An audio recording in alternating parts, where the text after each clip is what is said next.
Welcome to the Golden Hour, a content series from us here at the Horizon League. On this week's episode, join us as we hear from some of our athletic directors as they share more information about their life in the league.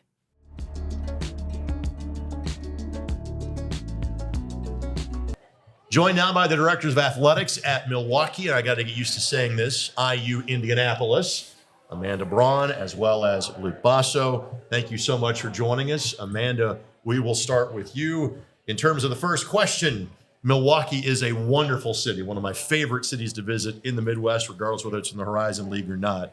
What role does your community play in terms of your campus and the student-athlete experience? Yeah, sure. Thanks. And I'm glad to hear it's one of your favorite Love cities. it. You're probably saying that to every one of us here. I do, but I mean it when it comes to Milwaukee. Yeah. Absolutely. Yeah. So, we wear Milwaukee on our jersey, right? And for us, it's an important part of our university. We're located in the heart of the city, and it means a whole lot to us. We have 100,000 alumni in the greater Milwaukee area. So we see ourselves as representing that city everywhere we go. And we remind our student athletes of that, not only when they're in our city, but when they're in the other Horizon League cities as well. So it means a great deal to us. We hope that our student athletes have such a great experience that they too find it to be their favorite city and want to stick around and fulfill some of those employment opportunities in the city. Luke, because of your background, for those that don't know, worked in kind of city and state government before you got to the athletic realm in the last year. You could have answered this question in a couple different ways about Indianapolis. So I guess for you, what's it like kind of looking at it from the other perspective now, from the campus perspective and not the kind of governmental side of things, the role that IUPUI, now IU Indy, plays here? Yeah, I mean, I think it's so important, so vitally important, right? The largest healthcare network in the state sits on our campus, the largest medical school, and a variety of other things. And I think the future of Indianapolis is dependent on how well all our institutions do, but especially IU Indianapolis. We need more college-educated people to stay in Indy, to stay in the state. And, whether I'm on the government side, Greg, or now on the school side, everything I do, I want to make Indianapolis a better place. And I tell our student athletes every day, I want to win on the court, field, pool, win in the classroom, and win in the community. I want people talking about us. I want people taking notice about us. And our student athletes are getting out in the community, doing Habitat for Humanity builds or getting involved at local food shelters and everything we can do. And this city embraces athletics better than anybody else. And to have our student athletes doing internships and being involved in the community, I think is so vitally important to what the future of Indianapolis is going to be. Now, you have been playing games from a basketball standpoint the last decade on the men's side at the Indiana Farmers Coliseum, where the conference tournament is held.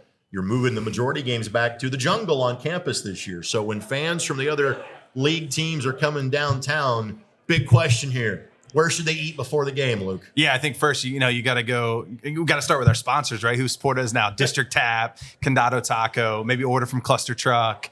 All great places, all great experiences to go to. Maybe stop over Tropical Smoothie before you get on campus, get yourself a smoothie, then come over to the jungle. Those are great. But the best part about Indianapolis is you can throw an arrow anywhere downtown Indianapolis and end up at a great place. St. Elmo's, Harry Nizzi's, everywhere else in between. And you're going to get a great meal. You're going to have a great sport experience, and then come over to campus and enjoy a couple of beverages and watch the Jags. And again, Amanda, you guys have played downtown at the old Mecca with your name branding now on the arena, has been for a long time, or playing on campus. You kind of go back and forth. Where am I going to get my hookup for a meal when I come see a Panthers game in Milwaukee this winter? Yeah, no doubt. So many good places. Luke, you fired off a whole bunch. I would give you a couple of my favorites. Harbor House is a terrific place to eat in the city. A new one now, Tupelo Honey. That's really, really an awesome spot.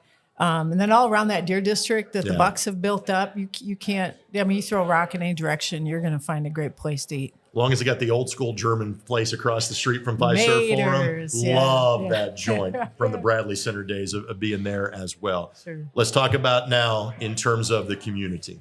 And again, if we're just teaching X's and O's and making sure kids are getting good grades, we're not doing our job. What are the role that your Panther student athletes play in the greater Milwaukee community when they give back?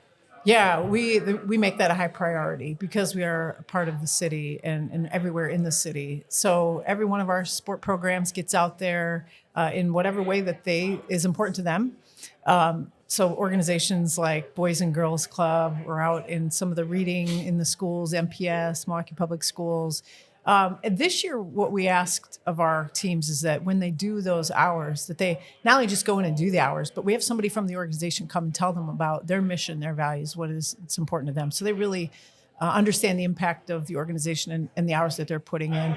This past year, we hit almost 4,000 hours as a collective student athletes. So we're really proud of that.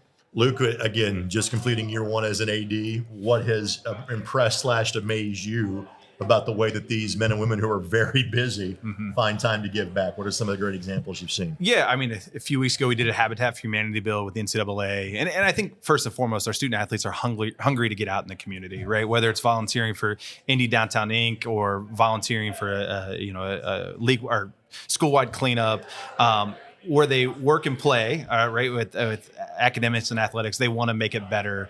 And, every week I have a student athlete in my office saying, hey, can you help me with this organization? Can you help me with that organization? And we try to really express to them how important it is, because they're the future leaders of Indianapolis and of Indiana. And we want them to understand the importance of this. And, me being from here, I take great pride in my city, take great pride in my state, and I want them to feel the same pride that I do about Indianapolis and Indiana. Now, the next question I will actually answer for you. Then I'll let you jump, because the next question is, hey, tell us what's new on campus. Well, what's new on your campus is 2 schools are splitting into 2 separate campuses. What has been IUPUI for 50 years and has largely always been an IU campus will now be IU Indianapolis and Purdue Indianapolis. So, if you will, just how will campus, if at all, look different as of July 1st? Yeah, we'll see some new buildings, or at least buildings getting constructed come late this summer, early fall, which would be really exciting. We have a new Chancellor Ramchan, who is really supportive of athletics.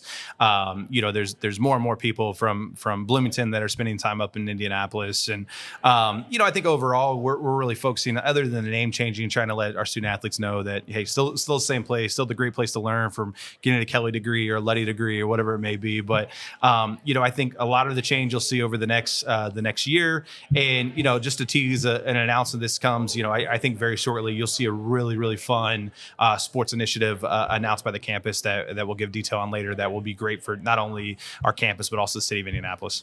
Amanda, my wife has a master's degree from Madison, so even though I've never lived there full time, I know how extensive and wonderful the University of Wisconsin system is at so many locations across the state of Wisconsin. What is it that makes Milwaukee in terms of that system special, and what's new on the Milwaukee campus these days? Yeah, Milwaukee's special. We're in the largest city in the state of Wisconsin. And so we also are a Research One doctoral institution, just as Madison is. And so we serve a great population there and try to fulfill some workforce needs within our region. And so really important. New on campus, within athletics, we have a brand new practice facility we opened a year ago. A gorgeous facility that I think is going to really be transformative for our men's and women's basketball programs. We're very excited about that. And then on campus, a couple of things. We have a partnership with Microsoft and a Connected Systems Institute that I think is going to be far-reaching, some of the AI things that are happening out there in the tech industry. So we're excited about that. Satya Nadella, the CEO of Microsoft, is an alum of Milwaukee, so we have that connection. And the brand new provost a year ago joined us. He's got some great ideas. He came from VCU, so as athletics goes, he understands the impact. He's working with my chancellor to make sure we're preparing for the future and some of the things that higher ed is having to work through. All right, again, if you work in the Horizon League, you're going to spend time in Indianapolis, whether it's for championships, league meetings like this. What's your favorite part about visiting the Circle City? Walkability to restaurants. I think everybody says that, but I always enjoy that. Go for a nice walk. The weather's usually pretty moderate too. It's warm when you're from around Lake Michigan. I understand that completely. Right. And Luke, so you get the unique question here for the finale.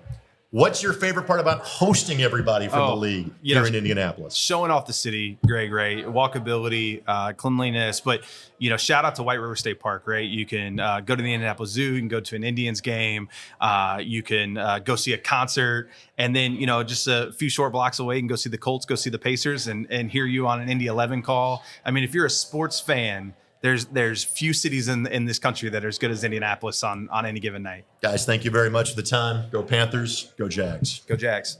Thank you. Are you hungry? Cluster Truck is Indy's go-to delivery and pickup kitchen. With always free delivery and over 100 menu items, there is something to satisfy everyone's craving. Hand-stretched pizzas, pad thai, tacos, salads, wraps, burritos, and more delivered directly to your curb. Delivering to Fountain Square, downtown Indy, Carmel, Castleton, Broad Ripple, Fishers, and more. Use code HLRadio at checkout to receive $5 off your next order of $20 or more. Order now at clustertruck.com.